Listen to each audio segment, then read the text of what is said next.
آپ کی سوچ کو جسے کہتے ہیں نا 31 توپوں کی سلامی دے سکتا ہوں، باقی اللہ کو حاضر ناظر جان کے بتا رہا ہوں کہ ہمارے اور جاوید خان کے درمیان کسی بھی قسم کی کوئی اس طرح کی ڈیل نہیں ہے کہ وہ دڑا دڑ جا کے اپلیکیشن دے اداروں کو، اور وہ ادارے جو ہے نا وہ ہمیں کوئی نوٹسز ایشو کرے اور ہم راہ فرار اختیار کریں۔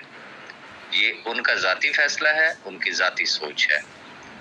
میں صرف اتنی بات جانتا ہوں کہ یہ ایک پبلک ویلفیئر پروجیکٹ ہے، اور جس میں پاکستان میں کسی بھی شخص سے ایک آنے ٹکے کی نہ تو کوئی نیو انویسٹمنٹ مانگی گئی ہے، نہ کوئی ایکٹیویشن فیس مانگی گئی ہے، نہ کسی کو نیٹ ورک مارکیٹنگ کرنے کے لیے بولا گیا ہے۔ یہ تو ہوگی تصویر کا ایک رخ۔ اب آگے آ جاتے ہیں تصویر کا دوسرا رخ۔ Secure Re-Nex, that is an international company and operated from out of Pakistan, not from Pakistan. یہ چیز ذہن میں رکھیے گا۔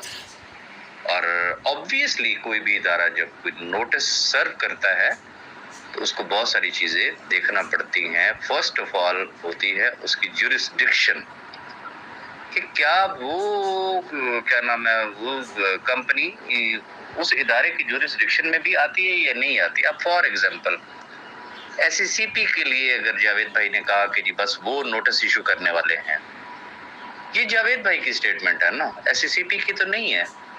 اب آگے آ جاتے ریگارڈنگ نیب لاز کیا کہتے ہیں؟ کم از کم 50 کروڑ روپے کا سکیم کیا ہو، 100 سے زائد اپلیکیشنز ہوں۔ مجھے یہ بتا دیں سیکیور ری-نیکس نے کسی کے ساتھ سکیم کر لیا ہے کہ نیب جو ہے وہ بڑھ جائے گی؟ تو جتنے منہ اتنی باتیں ہیں۔ باقی اگر آپ یہ سمجھتے ہیں کہ جاوید خان جو ہے وہ ہمارے لیے کام کر رہا ہے، ہمارا بندہ ہے، تو میں 31 کی بجائے جسے کہتے ہیں 62 توپوں کی سلامی دیتا ہوں آپ کی سوچ کو۔ ایسا کچھ نہیں ہے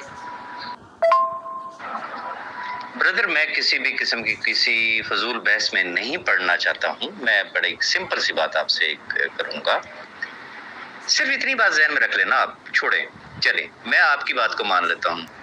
لیٹس سپوز کیا جاوید خان ہمارے لیے اتنی بڑی قربانی دے گا کہ وہ لاکھوں لوگ جو ہے وہ اپنے پیچھے پڑوا لے گا، کہ اس کی اپلیکیشنز کی وجہ سے، اس کی بھاگ دوڑ کی وجہ سے یہ لاکھوں لوگوں کے روزگار جو ہے وہ اللہ کو پیارے ہو گئے، ستیہ ناش ہو گیا؟ تو پھر مجھے یہ بتا دیں کہ ہم تو ہو گئے سرخرو۔ لوگ کس کو گالیاں دیں گے، لوگ کس کو بددعائیں دیں گے، اور لوگ کس سے اپنے پھر پیسے مانگیں گے؟ جاوید خان سے؟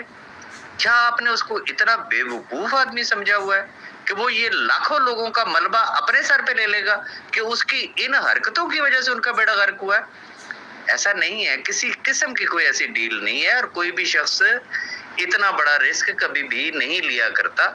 بہرحال چند لوگ ہیں جو ان کے کندھوں کو استعمال کر رہے ہیں، ان کے اپنے عزائم ہیں، اور میں نہیں سمجھتا ہوں کہ کسی بھی قسم کا کوئی ریزن، کہ جو میں نے پہلے میسج میں بات کی ہے جورسڈکشن کی، ہر ادارے کی اپنی ایک جورسڈکشن ہے۔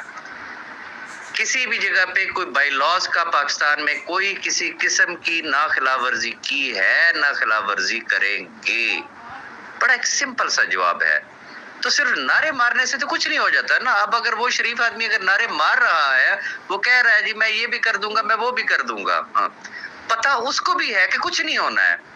ریزن کہ میں پھر ریپیٹ کروں گا، وہ اتنا احمق آدمی نہیں ہے کہ یہ لاکھوں لوگوں کی بددعائیں وہ اپنی گردن میں ڈال لے اور ہمیں سرخرو کرا دے اور سارا ملبہ اپنے سر پہ ڈال لے۔ تو اپنی اپنی سوچ کی بات ہے۔ Thank you very much.